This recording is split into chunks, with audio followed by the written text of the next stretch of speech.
এই অন্তর্বর্তী সরকার গঠনের পর তখন আপনি নানাভাবে ফেসবুকে লিখেছেন বা নানা সময় বলেছেন যে বিপ্লবী সরকার গঠন না করাটা ভুল হয়েছে। আবার আমরা দেখেছি ওসমান হাদির শাহাদাতের পর মাঝে একটা বিপ্লবী সরকারের একটা আলাপ উঠেছে। আপনি যে বিপ্লবী সরকারের কথা বলেছেন, এখন যে বিপ্লবী সরকারের আলাপটা উঠছে, এর মধ্যে মিলটা কোথায়?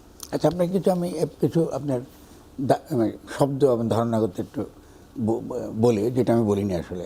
জি জি। এটা কিন্তু অন্তর্বর্তীকালীন সরকার না। আচ্ছা। যেটা আমরা সাংবাদিকদের সাথে বলে থাকেন, এটা কিন্তু উপদেষ্টা সরকার। উপদেষ্টা সরকার, অন্তর্বর্তীকালীন সরকারের লিগাল টার্ম, লিগাল এবং পলিটিক্যাল।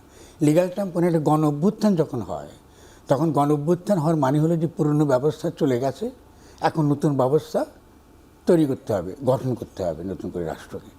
তো এই যে পুরনো ব্যবস্থা চলে যাওয়ার পরে নতুন ব্যবস্থা গঠন করা পর্যন্ত যে পর্ব, এটাকে বলে অন্তর্বর্তী। কেমন আছে? কিন্তু এটা তো অন্তর্বর্তীকালীন সরকার না, এ তো পুরনো ব্যবস্থায় কায়েম রেখেছে।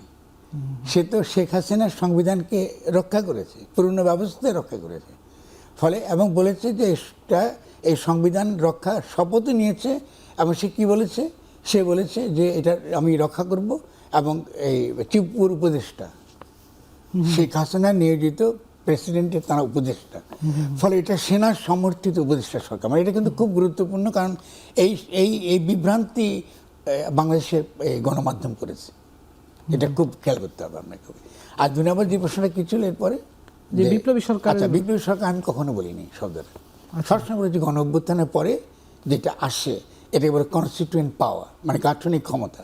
জনগণ যখন গণ অভ্যুত্থান করে, তখন যেটা হয় ঘটনায়, ওইটা লিগ্যাল টার্ম।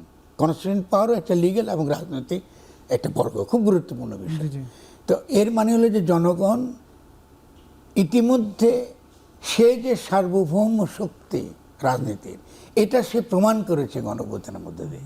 ফলে সে গাঠনিক শক্তিটা তার হাতে এসেছে। সেই গাঠনিক শক্তির বলে সে নতুন রাষ্ট্র গঠন করতে পারে। তো আমরা দেখলাম যে সে যে তার নতুন রাষ্ট্র গঠন করবার যে সম্ভাবনা আমরা ৫ই অগাস্টে দেখেছিলাম, এটাকে নস্যাৎ করে দেওয়া হচ্ছে ৮ অগাস্টে। ফলে আমি কিন্তু বিপ্লবী সরকার কখনই বলিনি। এটা কারা বলেছে জানি না, কেন বলিনি। না, আপনি বিপ্লবী সরকার গঠন না করাটা ভুল হয়েছে সেটা আমি শব্দের ব্যবহার করিনি। আচ্ছা। কারণ এটা বলার মধ্যে দিয়ে আমরা কিন্তু আমার ধারণা থেকে সরে যাচ্ছি। আচ্ছা, আমি এটা বলিনি।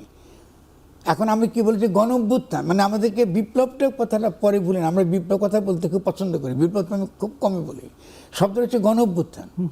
গণ অভ্যুত্থান মানে হলো গণতন্ত্র, মানে জনগণ তার সামষ্টিক অভিপ্রায়টা ব্যক্ত করেছে এবং নিজে ক্ষমতা নিজের হাতে নিয়ে নিয়েছে। আগের সেই যারা ক্ষমতা ছিল তারা ক্ষমতায় নাই, সে নিজের হাতে ক্ষমতা নিয়েছে। এবং যাদের নেতৃত্বে ক্ষমতা নিয়েছে তারা হাজির হয়ে গেছে। তারা ৫ তারিখে ঘটনাটা ঘটেছে। কিন্তু যারা ৫ তারিখে তাদের হাতে ক্ষমতাটা ছিল, সেই ক্ষমতাটা তারা পরবর্তীকালে এটাকে অন্তর্বর্তীকালীন সরকার আকারে এটাকে সে বাস্তবায়ন করে নাই। তাদের উচিত ছিল এই কথা বলা, আমরা বাংলাদেশের জনগণ ফ্যাসিস্ট শেখ হাসিনাকে উৎখাত করে জনগণের পক্ষে ক্ষমতা গ্রহণ করিলাম। যেমন করে একটা সামরিক অভ্যুত্থান যখন, এটা তো অভ্যুত্থান, তো সামরিক অভ্যুত্থান যখন হয় তখন কি করেছে? সে সংবিধানকে বাতিল করে তো স্থগিত করে। তো এটা করে নাই।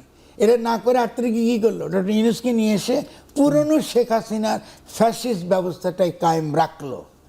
এটা হচ্ছে সবচেয়ে বড় ভুল বাংলাদেশ। এখন যে বিপ্লবী সরকারের কথা বলে অনেকে, এটা কারা বলছে? আমি কেন বলতে আমি জানি না, আপনাকে ব্যাখ্যা করে বলতে হবে। ওদের লিগ্যাল, এদের পেছনে তাদের লিগ্যাল যুক্তিটা কি, এদের পেছনে বিপ্লব আপনি বলতে পারেন। এটা তখন একটা সিম্পল একটা আক্ষরিক শব্দ। আমি যখন কথাটা গণ অভ্যুত্থান বলি, এটা একটা পলিটিক্যাল এবং লিগ্যাল বোথ। ফলে আমরা কিন্তু রাজনৈতিক বিষয় নিয়ে আলোচনা করতে অক্ষম। আমরা বুঝি না রাজনৈতিক শব্দ ব্যবহার করলে এটা হয় না, এটা একটা রাজনৈতিক মানে আছে। ফলে গণ অভ্যুত্থানটা মানে জনগণের অভ্যুত্থান ঘটেছে। সে পুরনো ব্যবস্থা ফেলে দিয়েছে, এখন সে নতুন ব্যবস্থা সে প্রতিষ্ঠা করবে। সে নতুন ব্যবস্থা জনগণকে প্রতিষ্ঠা করতে দেওয়া হয় নাই ৮ তারিখে। তারই কুফল আমরা দেখছি একটার পর একটা ঘটছে। এবং হাদিও শাহাদাত বরণ করলেন। হাদি, এটা তো তারা এইটাকে নস্যাৎ করার প্রক্রিয়া তারা কমপ্লিট করে ফেলেছিল। হাদির শাহাদাত বরণের মধ্য দিয়ে এই ব্যাপারটা আবারও ফিরে এসছে।